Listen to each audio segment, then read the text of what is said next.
All the speculation around Max Verstappen's Formula One future is now at an end.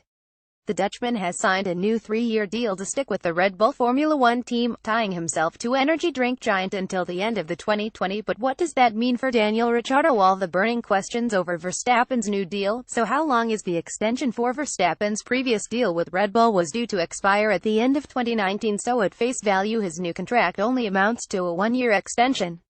But plenty in the paddock believe Verstappen's previous agreement with Red Bull contained an opt-out clause which may have allowed him to leave the team at the end of next season if they failed to meet certain performance targets.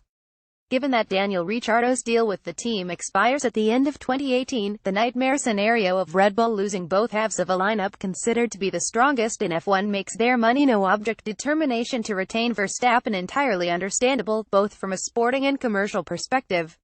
That extra 1 year is priceless for Red Bull. Why has Verstappen resigned less than 24 hours before Red Bull's entirely unforeseen announcement was made public? Verstappen spoke to Sky Sports about his future and, with clear reference to the uncertainty about Red Bull's engine plans beyond 2018, remarked, "We are on the way back. But we are not fully in control of how competitive we can be. I'll hope for the future that can be solved, and also then I don't think there is any reason to leave." It was an intriguing, attention-grabbing admission at the time, but doubly so after his contract extension, signed, of course, long before the interview, was confirmed. Verstappen has seen enough in Red Bull's recent revival, and enough in their blueprints for the future, to believe he can fulfill his ambition of becoming the sport's youngest ever world champion with them. Daniel Ricciardo and Max Verstappen. Picture Getty Images. What Max has seen this year is the strength in depth in the team, its ability to develop and ability to dig itself out of an issue where we started the year. It's been a character-building year for him, but he feels very comfortable in the environment and he's enjoying racing within the team, said team boss Christian Horner. He sees the commitment that is there for the future. What Verstappen might have also seen is that time is on his side and Red Bull are willing to build their immediate future around him, in much the way that Ferrari have become Vettel's fiefdom and Hamilton dominates Mercedes. I suspect now Verstappen has a preferential position. I'd be amazed if his managers didn't nailed down some sort of number 1 status, said Sky F1's Martin Brundle. Max has got so much on his side with his age that he can do this Red Bull deal and still have a long Mercedes or Ferrari career in the next phase of F1 from 2021 onwards. The more I think about it, the more it makes sense that he's settled down at Red Bull. Did Mercedes and Ferrari want to sign Verstappen? Rumors have swirled throughout the summer that F1's two superpowers had their checkbooks ready for a Verstappen bidding war. The fact Valtteri Bottas and Kimi Räikkönen were only handed single-year deals was considered conclusive proof Mercedes and Ferrari were keeping their options just in case Verstappen became available. Every team would be trying to sign Max Verstappen, because of his age, speed and the upside potential, noted Brundle.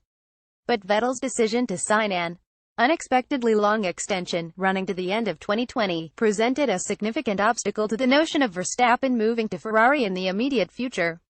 Ferrari are, in the words of their former president Luca di Montezemolo, traditionally reluctant to put two roosters in the same henhouse. Verstappen and Vettel already have history for clashing on and off the track. It also shouldn't pass unnoticed that Vettel and Verstappen's new deals expire at the same time. Mercedes were, on balance, a better fit for Verstappen. But even here there were serious problems to consider. Firstly, why disrupt a winning team, especially when Hamilton has already indicated he intends to follow Vettel in signing an extension to his current deal before it expires at the end of 2018. Secondly, signing Verstappen would shut the door on the crop of youngsters Mercedes are intent on mentoring to the top of F1.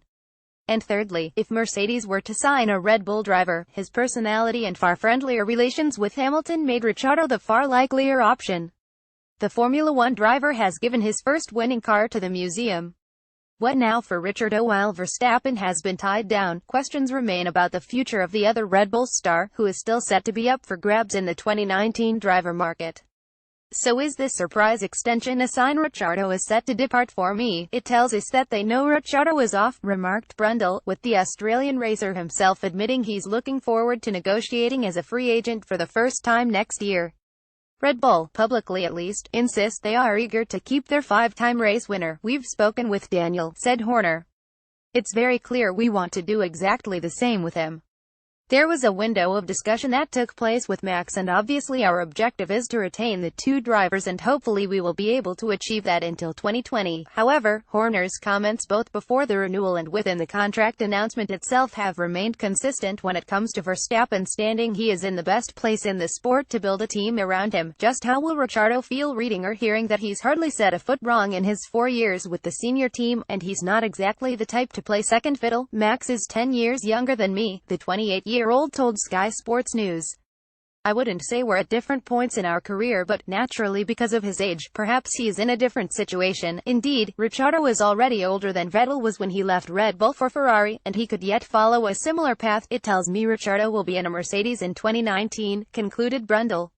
What does Verstappens extension tell us about Red Bull's engine future? Reading between the lines, a great deal, potentially. The Red Bull hierarchy have been at pains to stress that Verstappen's priority in negotiations was understanding the team's engine plans rather than the size of his new salary. We discussed everything with Max, confirmed team advisor Helmut Marko. He knows what our plans are, he knows what our alternatives are, and this convinced him to extend the contract. Money was a secondary focus. The primary focus was competitiveness and how we can get ourselves into a competitive position, added Horner. Renault are thought to have told Red Bull they will end their supply in 14 months' time, leaving Honda, just dumped by McLaren, as Red Bull's likeliest providers in 2019. Now they are teaming up with Toro Rosso. But that forecast doesn't tally with Verstappen resigning. Remember what he said on Thursday night: "We are on the way back. But we are not fully in control of how competitive we can be. I'll hope for the future that can be solved, and also then I don't think there is any reason to leave." So what was Max told that proved so compelling and so enticing? Leaving aside the doubts whether Ferrari and Mercedes would have wanted him in 2019 or 2020, it must have been something very significant for the 20-year-old to recommit. Porsche. And what does it tell us about Red Bull? Simple that rumors of their demise have been greatly exaggerated. The future has wings.